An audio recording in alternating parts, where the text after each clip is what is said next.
sur Arte.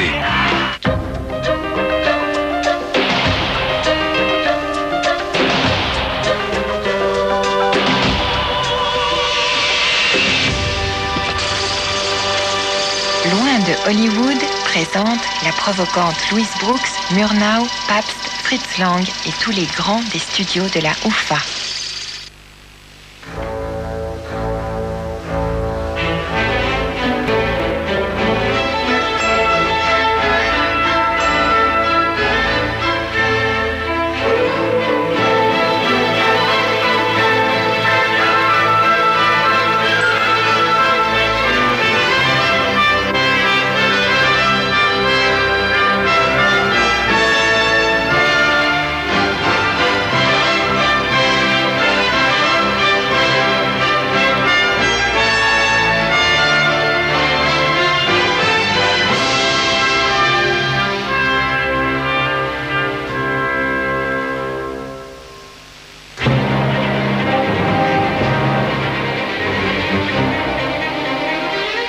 En 1919, l'Allemagne avait beau être un pays vaincu, elle n'en montait pas moins un film de cette envergure.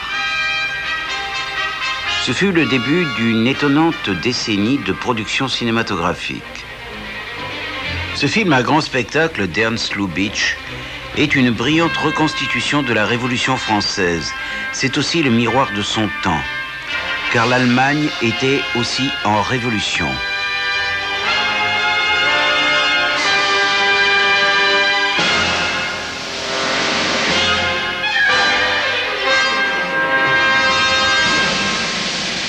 Six mois après la guerre, l'armée allemande était autorisée par les Alliés à combattre le nouvel ennemi venu de l'Est, le bolchevisme. Mais en Allemagne, le bolchevisme avait déjà pris ses quartiers. En 1918, des soldats allemands défilaient derrière le drapeau rouge. Les révolutionnaires affirmaient avoir renversé le Kaiser et apporté la paix en Europe. Mais en fait, le conflit apporta la guerre dans les rues de Berlin.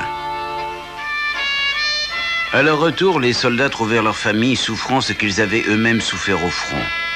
Le froid et la faim étreignaient la population parce que, un an après l'armistice, les Britanniques maintenaient leur blocus. Le cinéma ne reflétait rien de tout cela.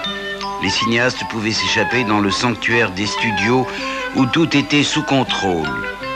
Le montreur de marionnettes que voici n'est autre que Ernst Lubitsch, l'ancien comique juif, adoré pour son malicieux humour.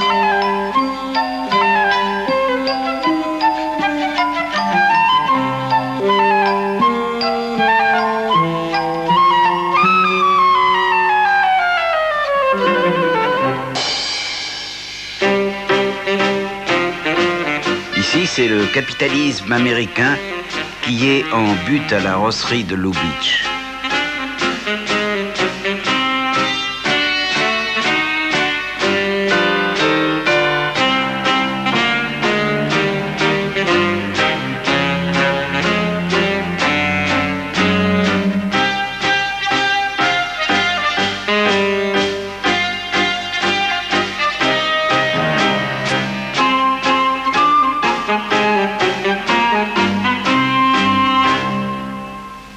Les studios étaient encore de simples maisons de verre, éclairées surtout par la lumière du jour. C'était là le principal moyen d'éclairage, même quand on utilisait l'électricité, car celle-ci était rationnée. Pour éclairer les grands plateaux, on réquisitionnait des projecteurs militaires. Les studios étaient encore petits. Voici Dekla Bioscope, qui allait bientôt devenir l'UFA, la ville du cinéma aux abords de Berlin. Les salles de cinéma proliféraient, il y en avait pratiquement une dans chaque rue. L'industrie cinématographique allemande était florissante car il y eut un embargo sur les films américains jusqu'en 1921. Ce sergent va devenir le commandant de l'industrie cinématographique allemande. Pendant la guerre, Erich Pommer avait repris la société de production française Éclair et fondé la Dekla. Celle-ci devait bientôt être absorbée par l'UFA et Pommer prit la tête de la production. L'un des premiers succès fut une série qui comprenait ce pastiche d'un western américain. Le réalisateur en était le jeune Fritz Lang.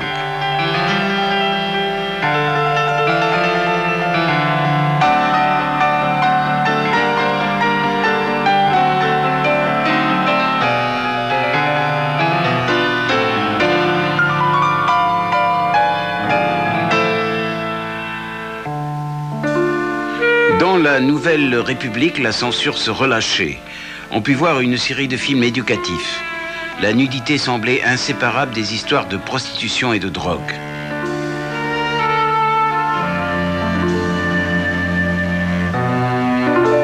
Le metteur en scène Richard Oswald réalisa une étude sur l'homosexualité avec Conrad Veidt et Reinhold Schunzel.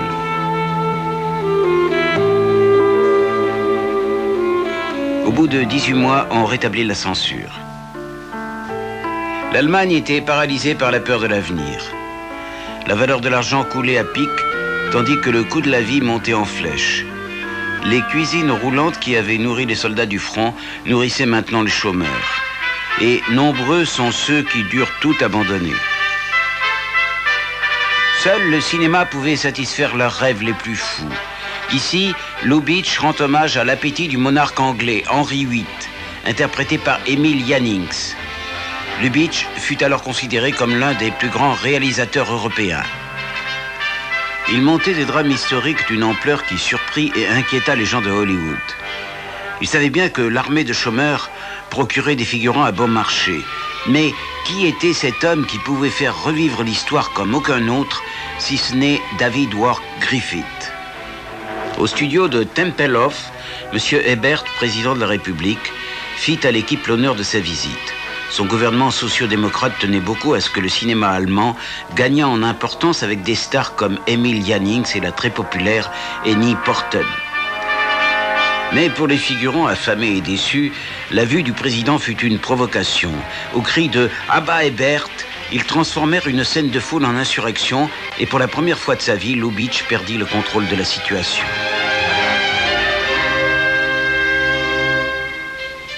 L'actrice polonaise Pola Negri était la star ascendante des films de Lubitsch. Elle tint le rôle de la blanchisseuse française qui allait devenir la maîtresse du roi.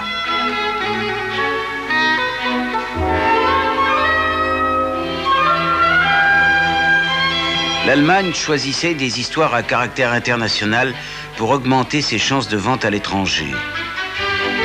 Hollywood se mit à considérer l'Allemagne comme un sérieux concurrent. Lubitsch, avec son humour féroce, se sortait des scènes qu'aucun réalisateur américain n'aurait seulement songé à tourner.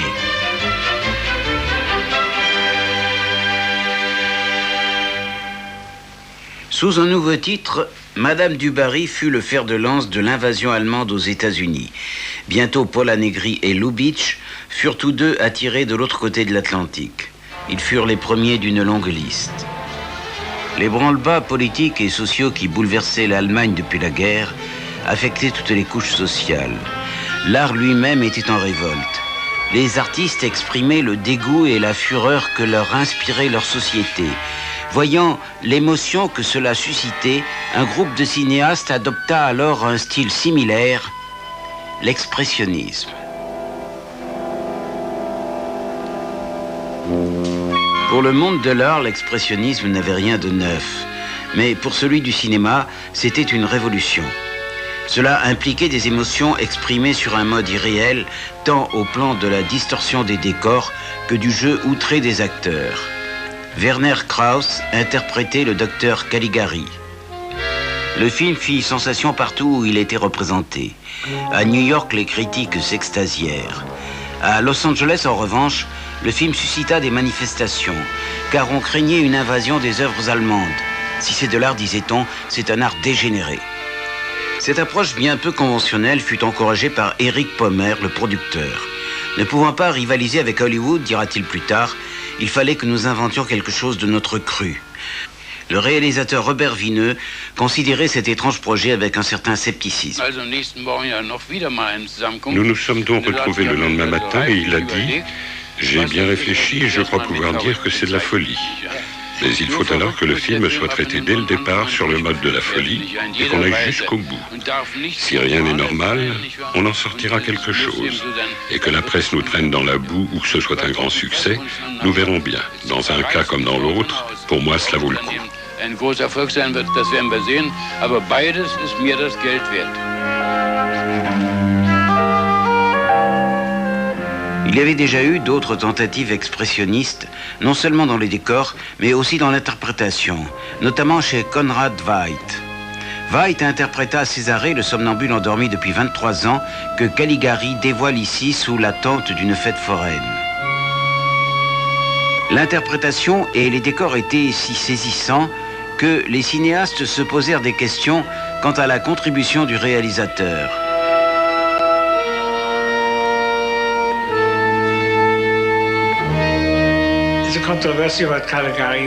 On a dit à propos de Caligari que le réalisateur n'avait en rien contribué à la qualité du film, qu'il y avait 3 directeurs artistiques, Rohrig, Warm et Reimann, et qu'ils avaient tout fait, que le réalisateur n'y était pour rien. Moi, je dis que c'était un grand metteur en scène et qu'il avait une façon magistrale d'intégrer ses comédiens dans le décor.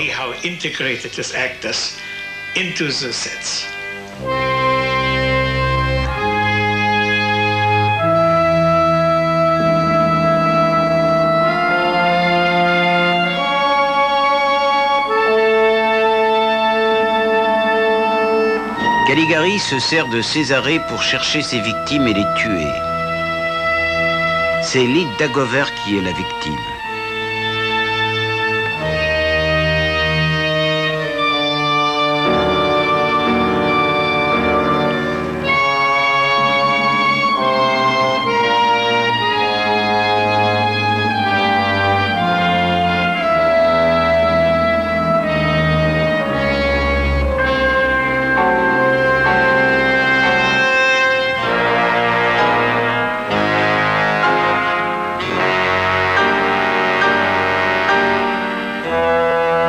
Pour l'écrivain Hans Janowitz, Caligari symbolisait le gouvernement autocratique qu'il haïssait et qui nous condamne à être des assassins si nous ne voulons pas être assassinés. Pour Karl Meyer, le co-auteur, Caligari était inspiré de son psychiatre militaire avec qui il s'était bataillé pour ne pas intégrer l'armée.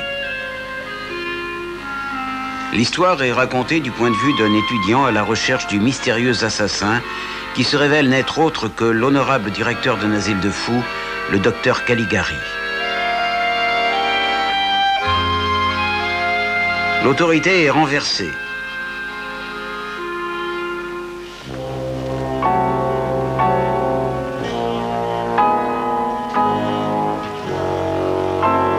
Mais ce cauchemar se termine en coup de théâtre. Le détraqué n'est pas Caligari, mais le narrateur lui-même. C'est Caligari.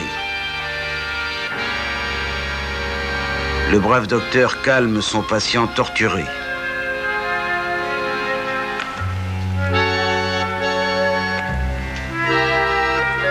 Quelque subversives qu'aient pu être les intentions des auteurs, elles sont subversives à leur tour. Finalement, l'autorité n'est pas renversée.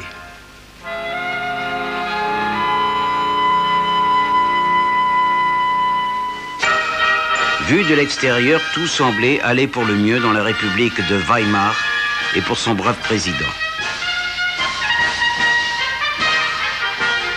Les corps francs d'extrême droite font un retour triomphant après avoir écrasé un soulèvement communiste à Munich en 1919.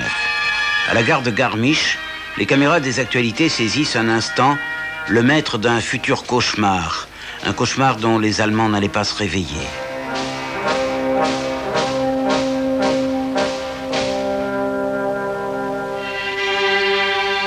La légende juive de Golem fascinait tant le comédien Paul Wegener qu'il n'en fit pas moins de 3 versions muettes. Le golem est une statue qui s'anime lorsque l'on place une étoile kabbalistique sur sa poitrine. Wegener était l'un des principaux acteurs de la célèbre troupe théâtrale de Max Reinhardt et il partageait son enthousiasme pour le cinéma avec bien des gens de théâtre. Le véritable poète du cinéma, disait-il, doit être la caméra. Et cette caméra recelait un immense pouvoir, même si elle ne bougeait presque pas. Les décors distordus, la réalisation d'Hendrik Gallin et la prestation de Wegener suscitèrent des louanges dithyrambiques. Cette œuvre exerça une forte influence sur les films de Frankenstein, réalisé 10 ans plus tard aux États-Unis.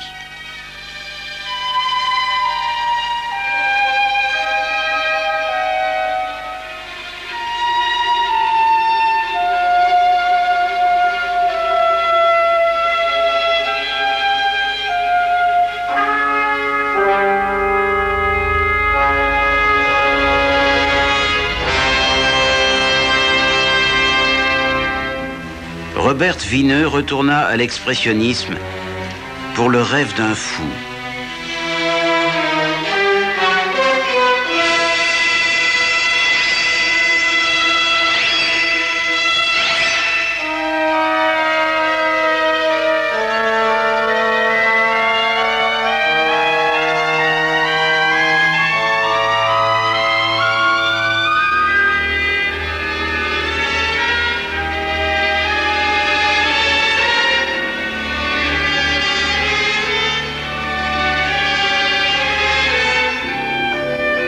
En 1923, l'expressionnisme amorçait son déclin. On s'était mis à souligner les expressions par des effets de caméra, par des jeux d'ombre et de lumière. Murnau sut créer une atmosphère de terreur que ceux qui virent Nosferatus n'oublieront pas de sitôt.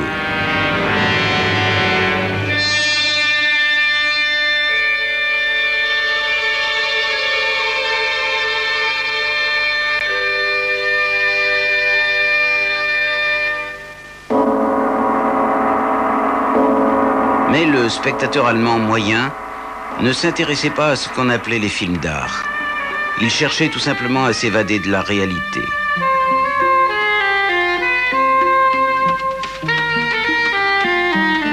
Les aventures dans des pays lointains étaient beaucoup plus populaires, comme cette série produite par Joe May et à laquelle Fritz Lang travailla comme assistant. Si vous n'aviez pas d'argent, vous pouviez toujours aller au cinéma en payant avec des briquettes. Au cœur de la dépression, le cinéma était florissant. C'était bien le seul. 1923 fut l'année du putsch de Munich, avec le général Ludendorff s'élançant avec Hitler contre la République de Weimar. Et Hitler fut emprisonné. Si les actualités en saisirent à l'occasion quelques images, bien rares sont les films à avoir jamais été tournés sur cette période d'inflation, véritable cataclysme dans la brève histoire de la nation allemande. Une miche de pain pouvait coûter 1 milliard de marks. Si vous vouliez survivre, mieux valait vous faire payer à l'heure du déjeuner, car votre salaire risquait fort de ne plus suffire pour le dîner de votre famille. Julia Wolf, monteuse, est venue d'Angleterre à Berlin. La vie dans l'Allemagne des années 20 était complètement folle. Le mark avait chuté, il n'avait plus aucune valeur, et les femmes se vendaient pour une paire de bas.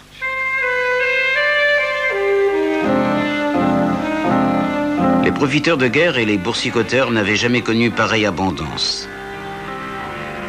Des familles vendaient leurs derniers biens, tandis que la paye journalière d'une petite entreprise nécessitait un transport spécial.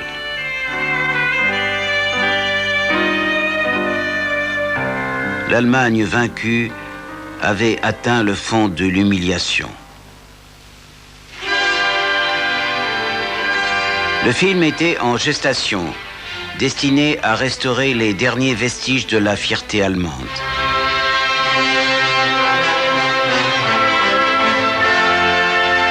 Ce film était dédié au peuple allemand.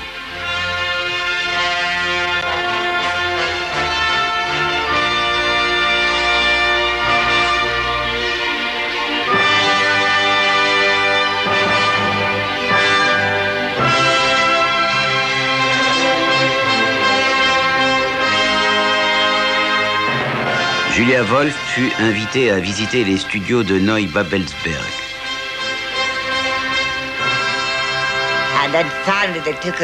Puis ils nous ont amenés devant le grand dragon dont ils étaient extrêmement fiers.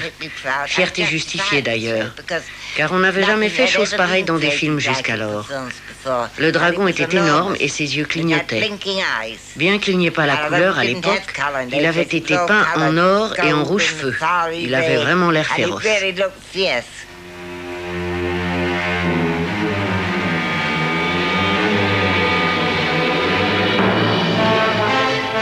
Le père du dragon était le décorateur Karl Vollbrecht et Eric Kettelwood, l'un des directeurs artistiques.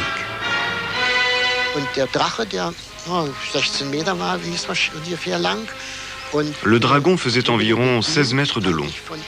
Il était actionné par en dessous et descendait un chemin en pente.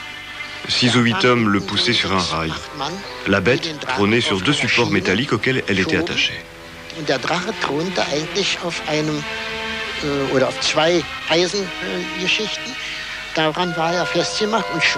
En fait, elle avançait légèrement au-dessus du sol et seule la queue touchait terre.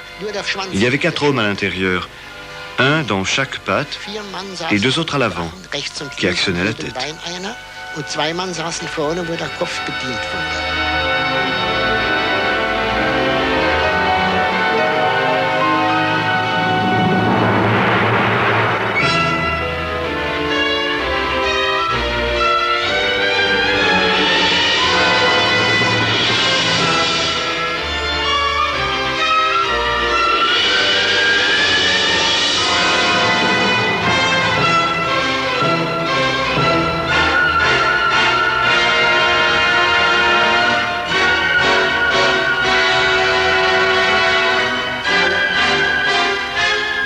Siegfried se baigne dans le sang du dragon. Mais les Nibelungen prenaient une autre connotation, comme si Fritz Lang et son équipe avaient prédit plutôt que recréé.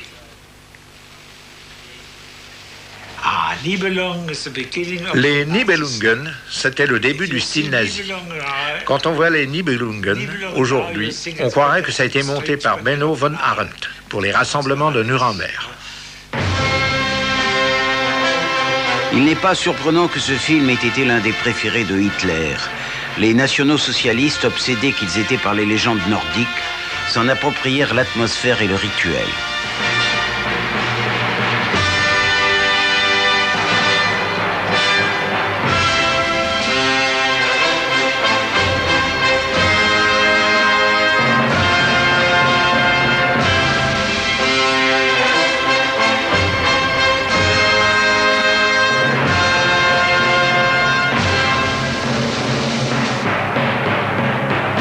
On a dit que les metteurs en scène de ces figurants allemands bien entraînés devaient beaucoup à leurs exercices militaires. Fritz Lang lui-même avait été officier dans l'armée autrichienne et son comportement en tant que réalisateur en avait gardé quelque chose. Lang était un artiste qui se destinait à la peinture et étudia l'architecture. Il avait un œil remarquable. Des scènes comme celle-ci ont profondément impressionné des cinéastes hollywoodiens comme King Vidor. Vidor m'a dit, à Hollywood, le caméraman éclaire la vedette. En Europe, il éclaire le décor. Avec cela, tout est dit. On le voit de manière incomparable dans les grands films allemands muets. Ce sont la scénographie et les décors qui font le travail. Ce sont eux qui racontent l'histoire.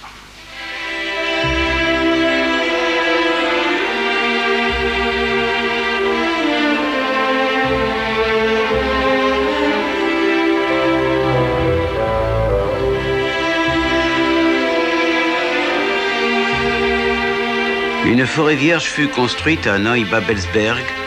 De très vieux arbres faits en plâtre et que l'on pouvait transformer grâce à la lumière évoquaient un passé vague et lointain. Lang rejetait Wagner et construisit son film à partir de la mythologie nordique. Divisé en 2 parties, le film durait plus de 4 heures. Les films allemands étaient beaucoup trop longs. Ils ont tous été coupés plus tard, généralement par mois. On était obligé d'en réduire la durée. Ils étaient trop longs, trop pesants pour un public anglais. C'est une psychologie totalement différente, vous savez. Je n'ai pas le souvenir que l'extrême lenteur des films allemands m'ait dérangé le moins du monde, car le décor était un régal pour les yeux, et je suppose que cela suffisait. Cette allure morne faisait partie des sombres histoires que racontaient ces films. Il fallut attendre que l'horreur de l'inflation fût surmontée et que le flux monétaire fût stabilisé pour que les Allemands fassent un film sur la question. Il est significatif que Georg Wilhelm Pabst n'ait pas trouvé d'argent en Allemagne et que seule la France ait apporté son soutien à son film. Arborant des parures d'emprunt, Asta Nielsen brossait un tragique portrait d'une pauvre fille qui, devenue la maîtresse d'un homme riche, se retourne contre son amant. Nielsen était une déesse sur le déclin, dont le même film était une déesse sur sa courbe ascendante, Greta Garbo. Venue de Suède, Garbo jouait une fille de la classe moyenne réduite à la prostitution.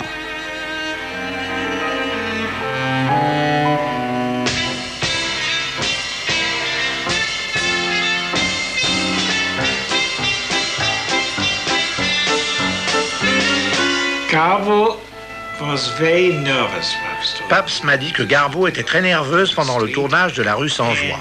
C'est pourquoi il tournait certaines scènes à une vitesse supérieure à la normale, juste pour qu'elle ralentisse ses mouvements. Garbo n'est pas resté longtemps en Allemagne. Louis B. Mayer, en visite à Berlin, l'a invité avec son protecteur Maurice Stiller au studio de la MGM à Hollywood. À Neubabelsberg, les studios de l'UFA s'étendaient et dépassaient leur budget. L'UFA, qui contrôlait maintenant bon nombre de sociétés allemandes de production, produisait elle-même des films à la chaîne, un peu comme Hollywood, des séries, des comédies, des drames.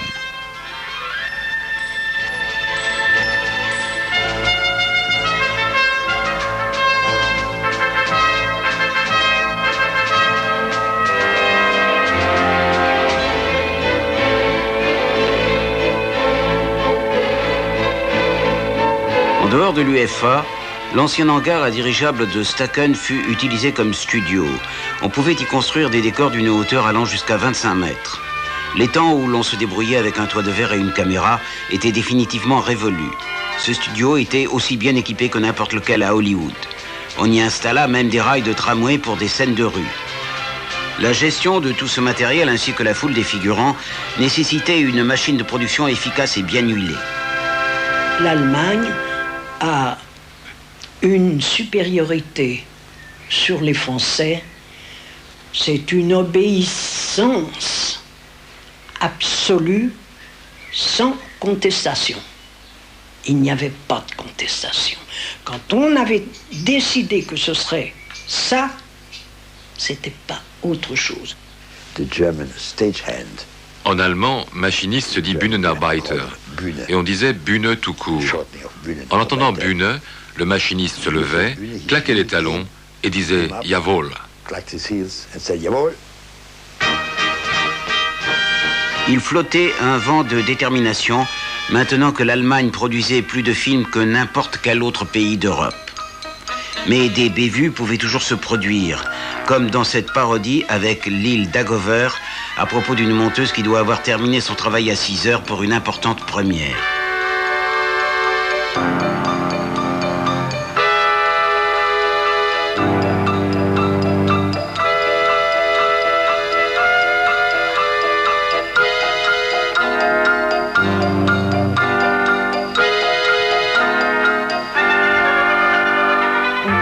Lorsque le film est présenté au public, elle s'aperçoit qu'elle a commis une erreur terrible. Lil Dagover prend son petit déjeuner.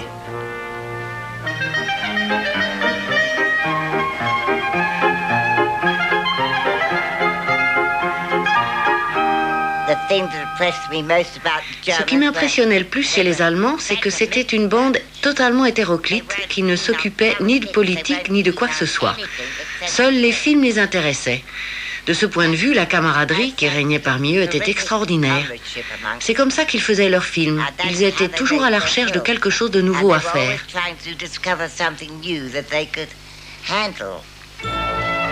L'un des plus grands cadeaux qu'aient fait les studios allemands au cinéma est ce qu'ils appelèrent la caméra déchaînée. Une éblouissante liberté par rapport au trépied que l'on découvre dans les films de Loupoupic ou de Murnau. Ils cherchaient constamment de nouvelles voies susceptibles d'étendre le pouvoir de la caméra. Ce que ressent un homme qui se perçoit comme écrasé, poursuivi par son environnement, est brillamment rendu par la surimpression et les décors mobiles.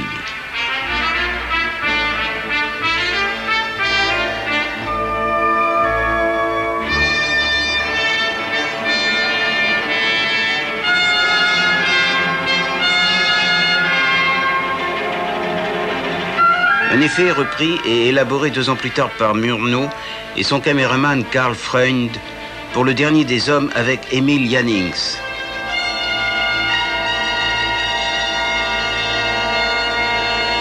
C'est ce film qui, en 1924, révéla au monde que la caméra ne connaissait pas de limites. Eric Pommer, le producteur, avait dit « Essayez d'inventer quelque chose de fou ». Déplacer la caméra à travers le hall sur une bicyclette semblait déjà suffisamment fou à l'époque. Mais l'attacher sur le ventre hospitalier de Karl Freund, le tout relié au secteur, paraissait carrément périlleux. Ils sont allés encore plus loin. Cette maquette montre comment on zoomait avant que fût inventé l'objectif à focale variable, en suspendant la caméra comme un téléphérique.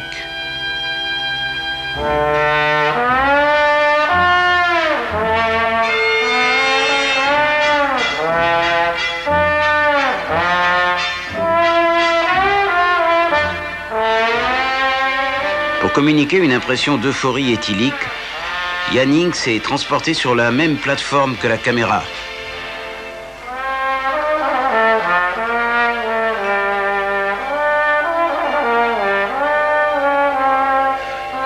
Le Dernier des Hommes ne comporte qu'un seul carton. L'histoire tourne autour du respect allemand pour les uniformes. Jannings interprète un portier d'hôtel rétrogradé à cause de son âge. Il en est réduit à garder les toilettes de l'hôtel, dépouillé de son précieux uniforme et plongé dans un désespoir sans fond. C'est ici qu'aurait pris fin n'importe quel film allemand, mais Karl Mayer écrivit une parodie de tous les happy end.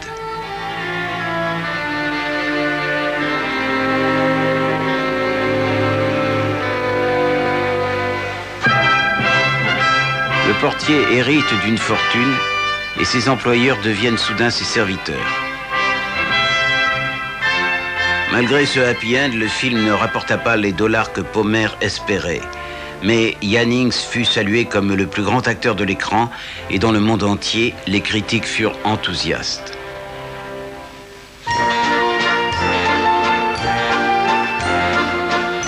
L'année suivante, Jannings participa à une aventure cinématographique plus chanceuse encore. L'intrigue se situait dans un cirque et Karl Freund était à la caméra. Le film accrut l'admiration déjà vouée au cinéaste allemand.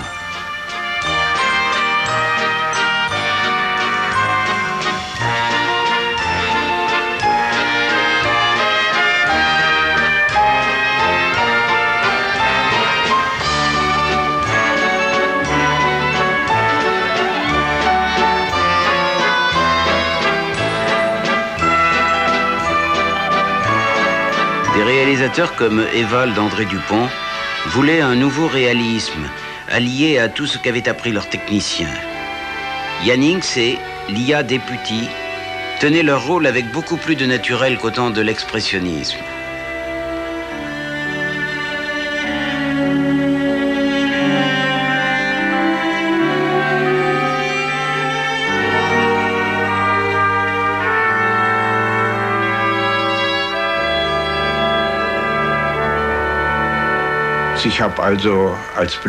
En tant qu'éclairagiste, j'étais installé sur la passerelle et je regardais en bas.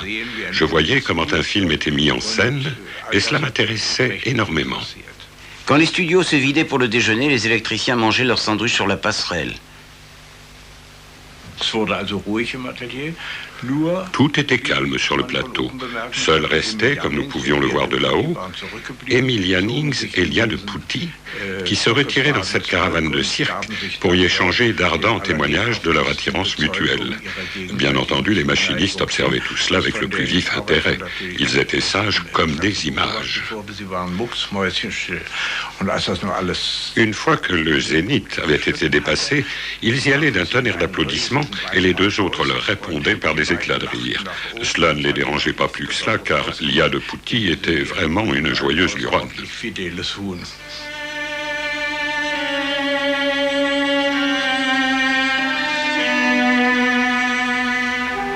Jannings revient après avoir poignardé l'amant de sa maîtresse.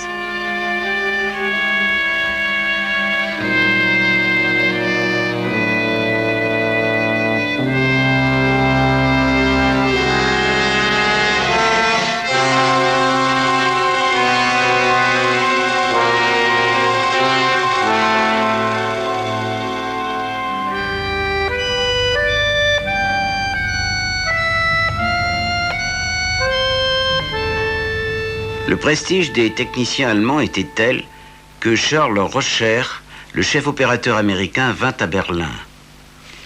Il assista à la production de Faust de Murnau, l'exemple par excellence de l'imaginaire allemand.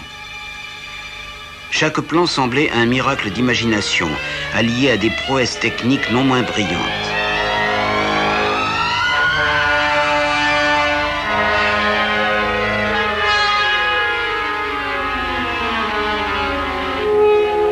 Les décors s'inspiraient plus de gravures anciennes que de l'expressionnisme et la scène du vol à travers les airs nécessita tout un plateau au studio de Tempelhof.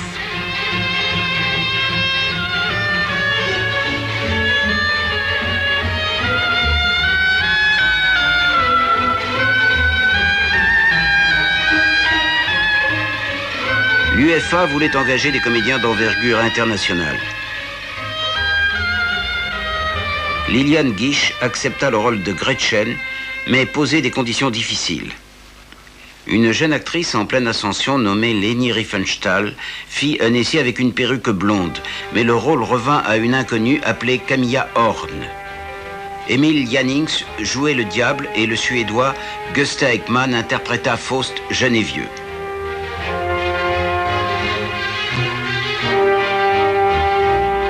Camilla Horn fut très impressionnée par le réalisateur Murnau.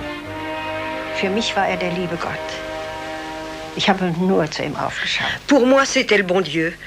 Je ne voyais que lui et je faisais tout ce que je pouvais lire dans ses yeux. Je savais qu'il m'aimait beaucoup, mais il était très sévère avec moi.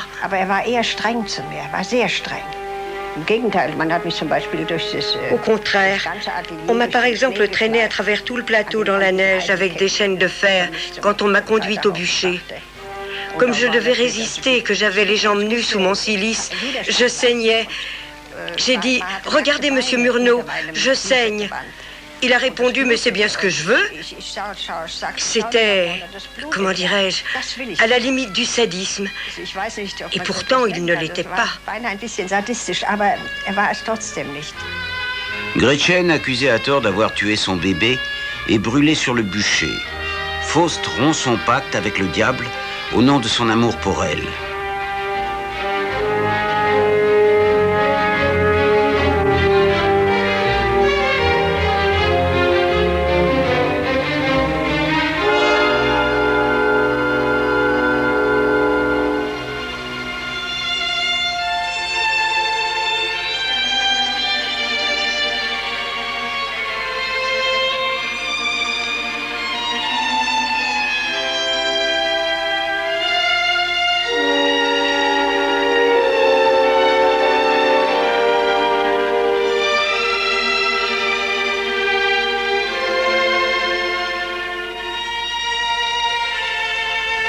Faust fut le dernier film que Murnau tourna en Allemagne.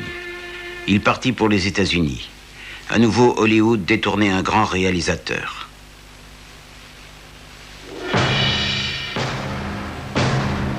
Un chef-d'œuvre venu de Russie soviétique fit l'effet d'une bombe à Berlin en 1926.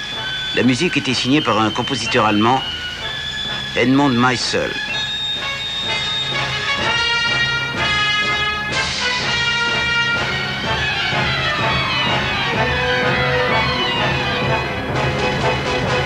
Ce fut un immense succès populaire et une révélation pour les cinéastes.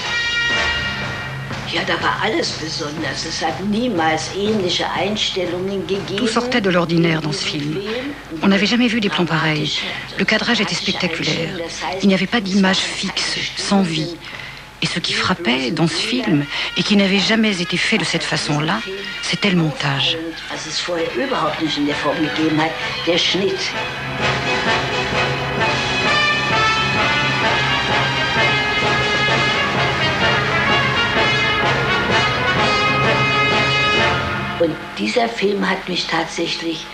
Ce film m'avait bouleversée. C'est à partir de là que j'ai eu le sentiment que le cinéma pouvait être un art.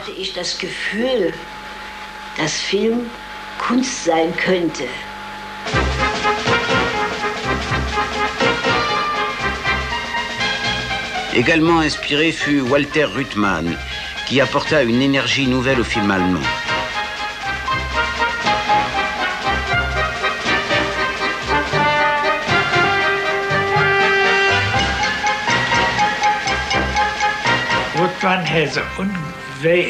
Ruttmann était passé maître dans l'art du mouvement. C'était un musicien. Le montage et la musique ont beaucoup en commun avec la mesure et tout ça. C'était un monteur de génie.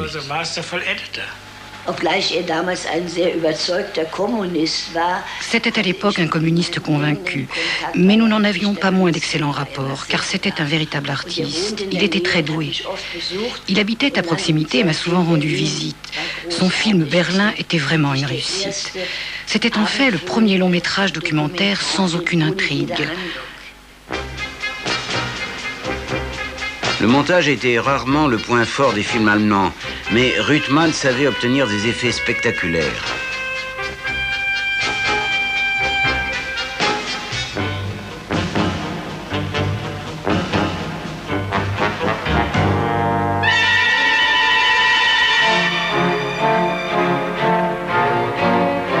Fritz Lang fit un commentaire social à travers une vision monumentale du futur écrite par son épouse Thea von Harburg, dans laquelle la classe ouvrière est littéralement maintenue sous terre et hors de vue.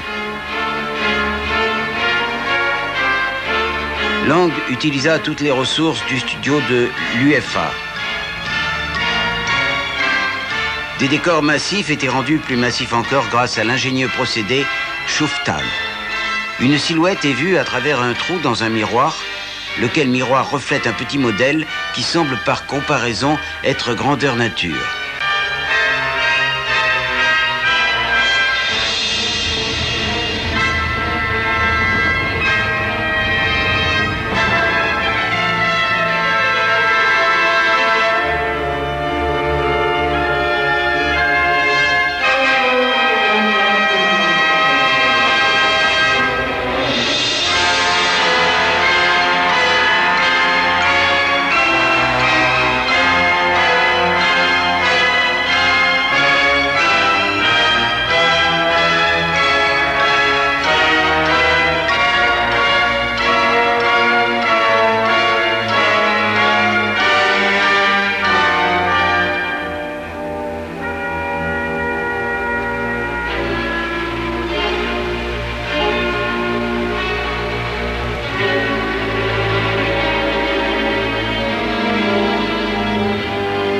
Un plateau de Babelsberg, photographié à travers un miroir qui reflète des gratte-ciel miniatures, se transforme en une ville du futur.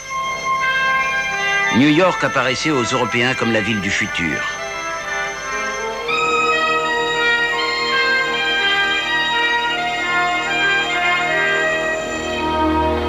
En 1924, Erich Pommer et Fritz Lang s'embarquent pour New York pour y étudier les méthodes américaines de production.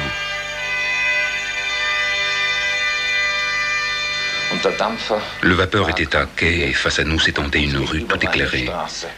Des réclames lumineuses tournaient. On aurait dit un conte de fées. Et c'est là que j'ai eu pour la première fois l'idée de Metropolis.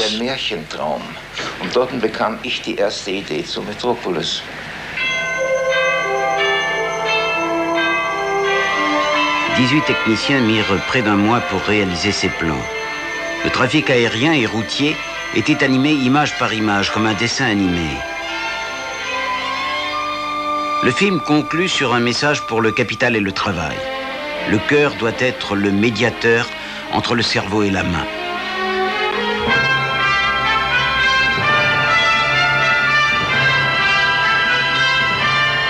L'UFA était déjà en difficulté avant Metropolis.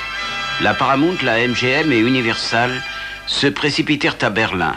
En échange d'un prêt colossal, elle prenait le contrôle de la distribution.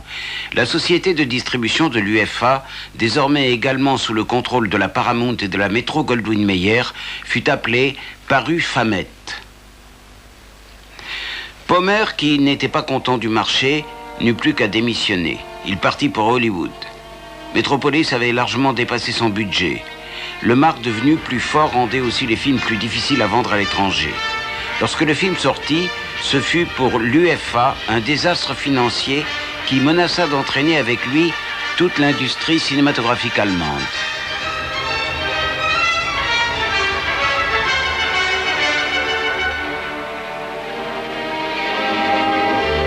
Pour sauver ce produit vedette du cinéma allemand, Alfred Hugenberg, le baron de la presse d'extrême droite passa aux commandes. Hugenberg était un fervent nationaliste et devint leader du Parti national allemand en 1928. Il voulait être le rempart contre le torrent des films américains, mais il était trop tard. 80% du temps de projection dans les salles allemandes était dominé par Hollywood.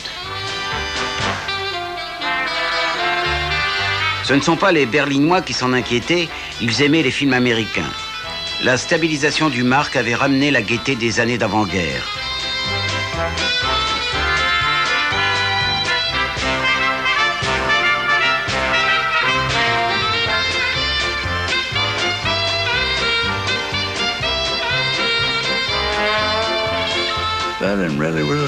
Berlin était vraiment quelque chose comme une merveilleuse pécheresse.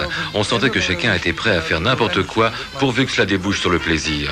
Mais c'était une gaieté un peu forcée, pas totalement forcée. Je pense que le sentiment de gaieté était authentique, mais c'était une gaieté qui venait du désespoir.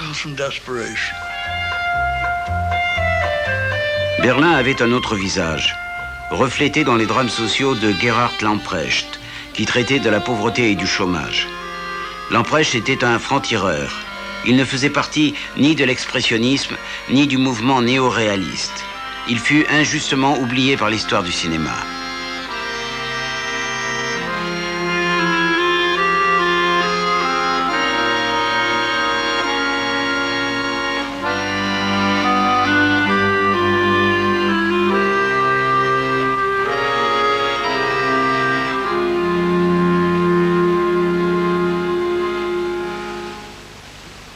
Pabst fut le père du mouvement néo-réaliste marqué par l'influence russe.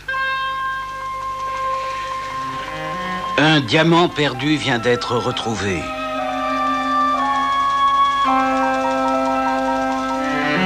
Un détective privé rêve de l'argent que pourra lui rapporter ce coup de chance. Après avoir téléphoné au propriétaire, il est submergé par sa cupidité. Il s'imagine recevant les $50 000 de récompense.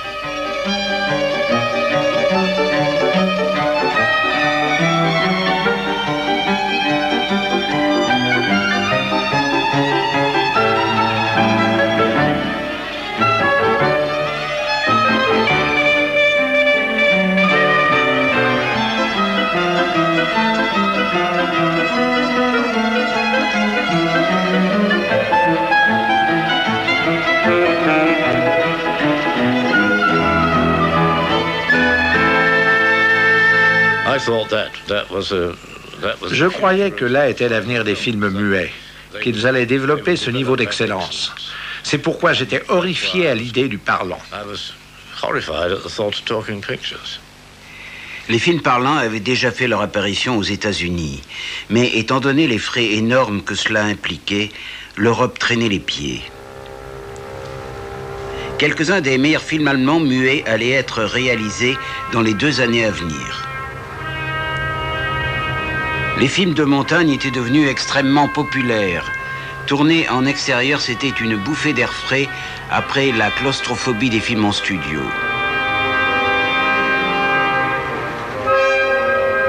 Leni Riefenstahl était la vedette de la plupart de ces films.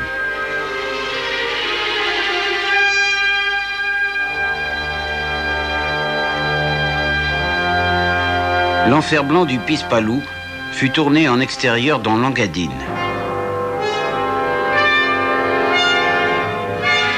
Les acteurs devaient réaliser leurs propres cascades et en payer parfois le prix, comme ici, d'un mauvais coup sur la tête.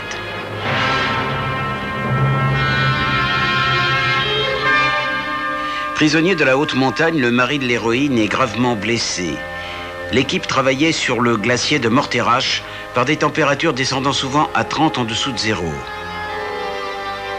Le docteur Arnold Frank, avec lequel Leni Riefenstahl travaillait depuis plusieurs années, avait inauguré les films de montagne. Riefenstahl avait convaincu Frank de collaborer avec Pabst, car il lui semblait que le film avait besoin de plus d'émotion humaine. Un alpiniste qui accompagne le couple se sacrifie pour le mari.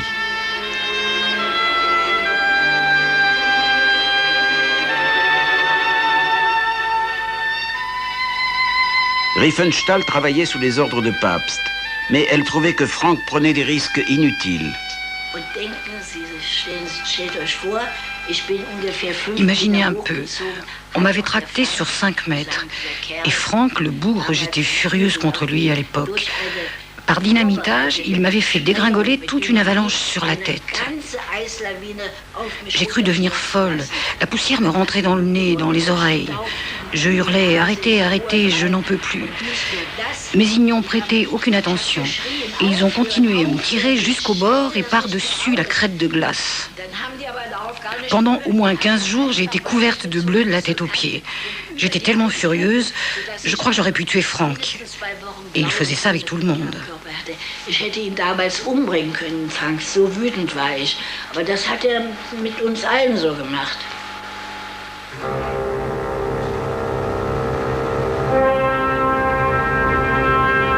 La maîtrise technique de Frank en matière de films de montagne fut rarement dépassée.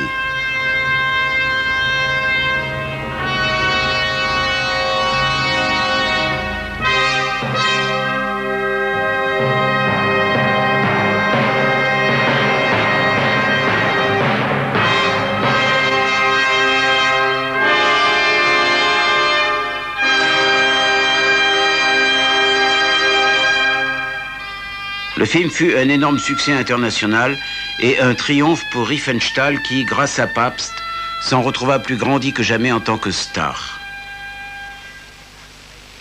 Pabst avait un don pour créer les stars. Pour le rôle de Loulou, interprété par Asta Nielsen 5 ans auparavant, il fit venir Louis Brooks des États-Unis. Pabst, qui venait du théâtre, était le meilleur directeur d'acteurs que Louis Brooks ait jamais rencontré. Ce que je veux dire, c'est qu'il se comportait d'une façon totalement différente avec chacun. Kortner, le grand acteur de théâtre, par exemple, il le prenait à part et avec beaucoup de précaution et de précision, ils évoquaient chaque point. Mais cela ne voulait pas dire grand-chose, car Pabst ne voulait en aucun cas une prestation figée. Il voulait du neuf, du vivant. Pabst retournait la vapeur. Au lieu de créer une star allemande qui allait assurément le quitter pour Hollywood, il prit une actrice américaine et fit d'elle une star.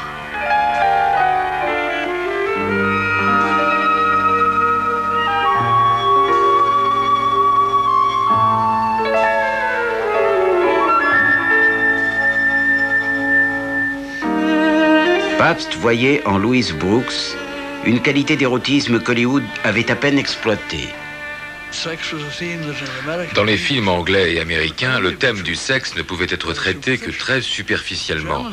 Mais les films allemands, eux, commençaient à aborder les thèmes sexuels de façon beaucoup plus approfondie. Le travail de la caméra était extraordinaire. Il se détachait du réalisme. Il était essentiellement profondément sensuel.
En 10 ans, le cinéma allemand avait créé, puis rejeté style après style, expérimentant et améliorant jusqu'à ce qu'il parut difficilement possible de faire mieux.